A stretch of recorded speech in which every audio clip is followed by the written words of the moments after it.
अलंकार शास्त्र की दीर्घगामी परंपरा में बहुचर्चित 5 संप्रदाय ही स्वीकार किए गए हैं, परंतु एक और संप्रदाय औचित्य संप्रदाय का भी उदय उसी परंपरा के मध्य हुआ।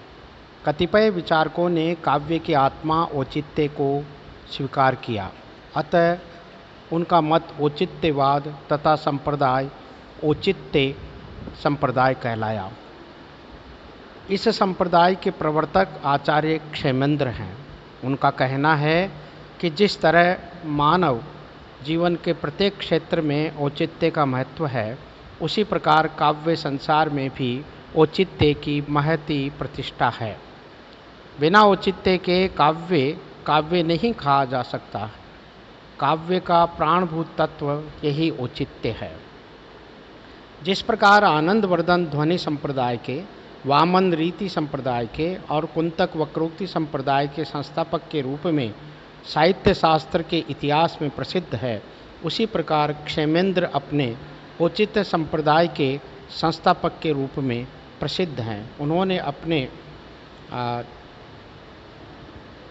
कवि कंठाभरण ग्रंथ में लिखा है, तस्य श्रीमदनंतराज नरपते काले किलायम कृतः। इसी प्रकार औचित्य विचार चर्चा में भी राजे श्री मद अनंतराज नरपते काव्योदयो अयम कृतः लिखकर अनंतराज के नाम का उल्लेख किया है। अनंतराज नाम के राजा ने कश्मीर में 1028 से 1063 तक राज्य किया, इसलिए यही काल क्षेमेंद्र का सिद्ध होता है। क्षेमेंद्र ने अपने समय मातृका ग्रंथ की रचना की। इनके ग्रंथों की सूची बहुत लंबी है, लगभग 40 ग्रंथों की रचना इन्होंने की, पर वे सब उपलब्ध नहीं है। क्षेमेंद्र के उपलब्ध ग्रंथों में से औचित्य विचार चर्चा का ही अलंकार शास्त्र के साथ विशेष रूप से संबंध माना जा सकता है। इसी के कारण उनकी गणना आलंकारिक आचार्यों में की जाती है। इसमें उन्होंने औचित्य को रस का ही प्राण कहा है। औचित्यस्य चमत्कार कारिणश्चारुचर्वणे रस जीवित भूतस्य विचारम कुरुते अधुना। दूसरी जगह अनुचित्य को रसभंग का कारण और औचित्य को रस का परम रहस्य कहा है।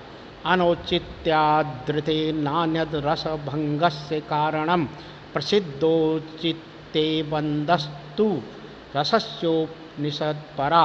औचित्य क्या है, इसका वर्णन करते हुए लिखा है, उचितम प्राहुराचार्यः सदृशम किल यस्य यत् उचितस्य च यो भावस्तदौचित्यम प्रचक्षते।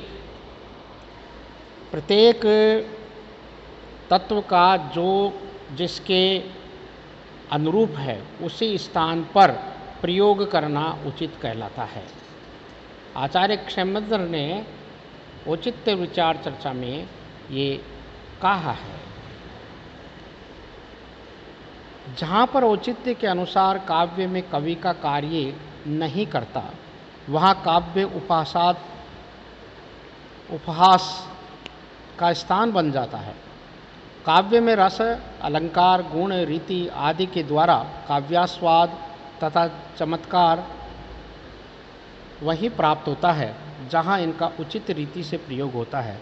रस का अनुचित प्रयोग काव्य सौंदर्य तक काव्यास्वाद का घातक होता है। मुनिचंद्र ने औचित्य पर प्रकाश डालते हुए कहा है कि यदि काव्य में एक और औचित्य है तो गुण संप्रदाय वहाँ विद्यमान है, यदि औचित्य नहीं है तो दूसरी ओर गुण संप्रदाय भी सर्वथा व्यर्थ है। आचार्य क्षेमेंद्र गुण तथा अलंकारादि की स्थिति स्पष्ट करते हुए कहते हैं,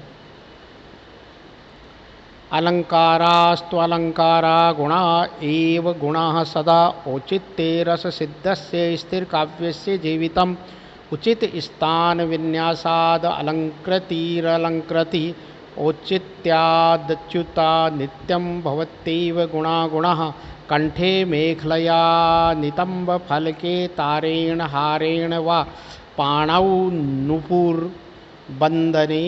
चरणे केयूराणेन वा। इस प्रकार औचित्य काव्य का एक अनिवार्य तत्व है। ये काव्य के प्रत्येक ढंग में रहना चाहिए, क्योंकि जहाँ पर उसका अभाव होता है वहीं पर रसभंग का कारण बनता है। आनंदवर्धन ने भी लिखा है कि अनुचित्य के अतिरिक्त रसभंग का कोई और दूसरा कारण नहीं है, तथा औचित्य से बढ़कर रस का परम रहस्य नहीं है।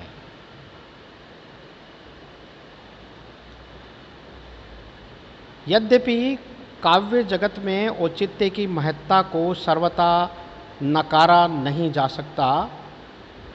औचित्य सिद्धांत का महत्व है, सभी जगह इसकी उपस्थिति अनिवार्य है, परंतु औचित्य को कवि कर्म दक्षता अथवा कुशलता से स्थिर रखा जा सकता है। काव्य का वह आत्म तत्व कदापि नहीं बन सकता है। अतः औचित्य संप्रदाय अलंकार शास्त्र परंपरा में कोई स्थायित्व न पा सका।